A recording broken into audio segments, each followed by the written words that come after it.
Hello guys, आज हम आपको पढ़ाएंगे समीकरण।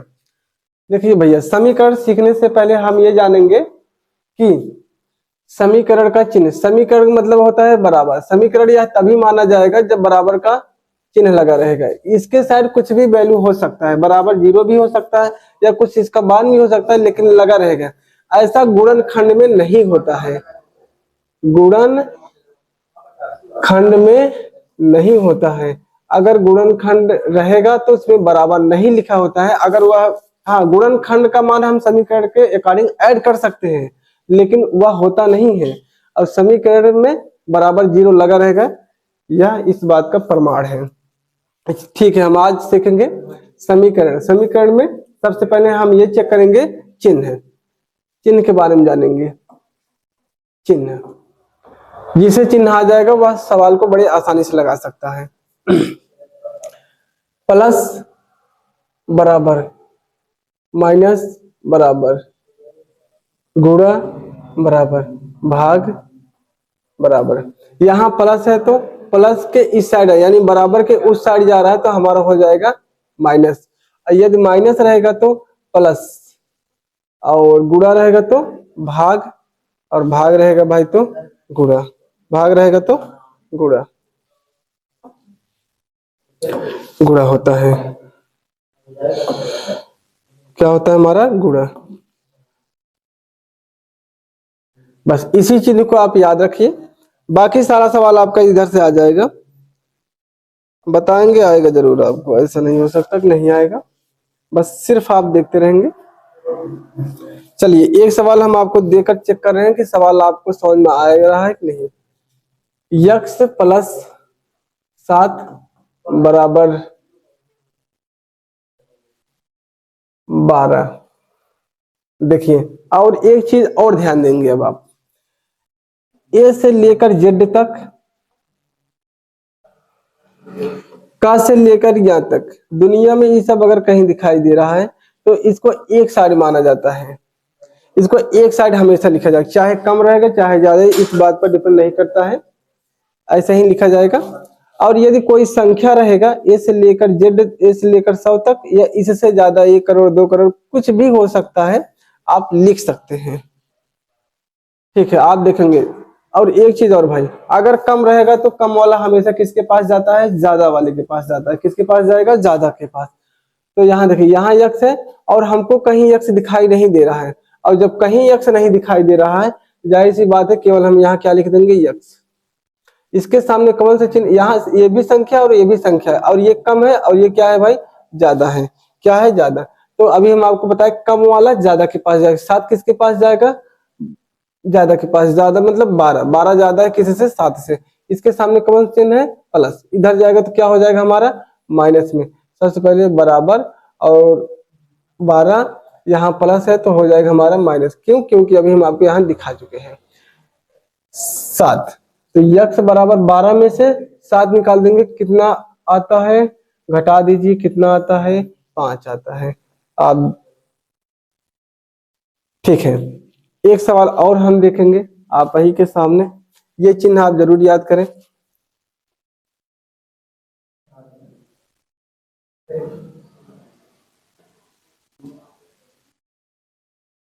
ठीक है भाई, चलिए।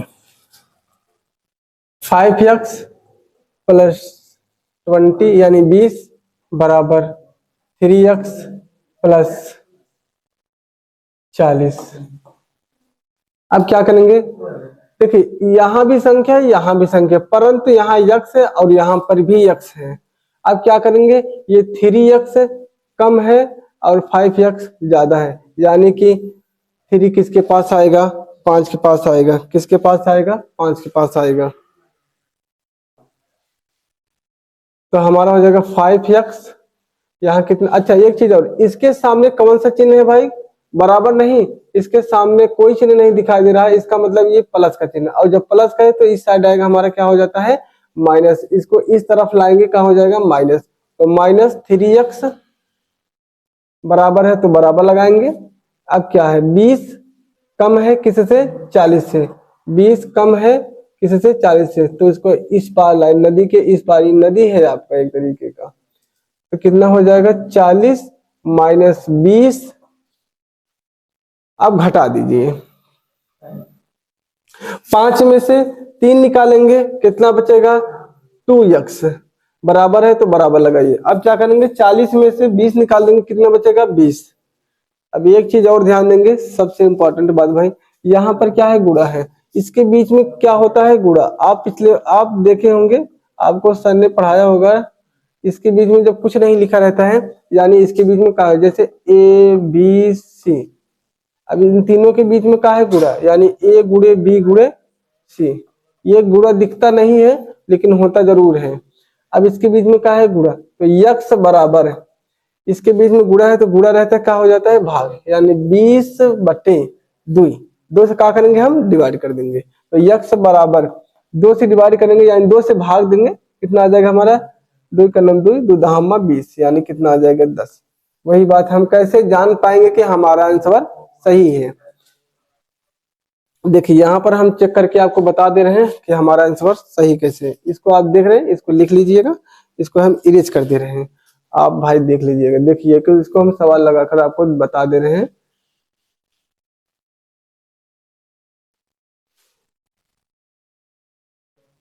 इसका यक्स का मान हम कितना निकाले थे? 10। यदि हमारा वैल्यू दोनों साइड बराबर आ रहा है, यदि हमारा वैल्यू दोनों तरफ क्या हो रहा है?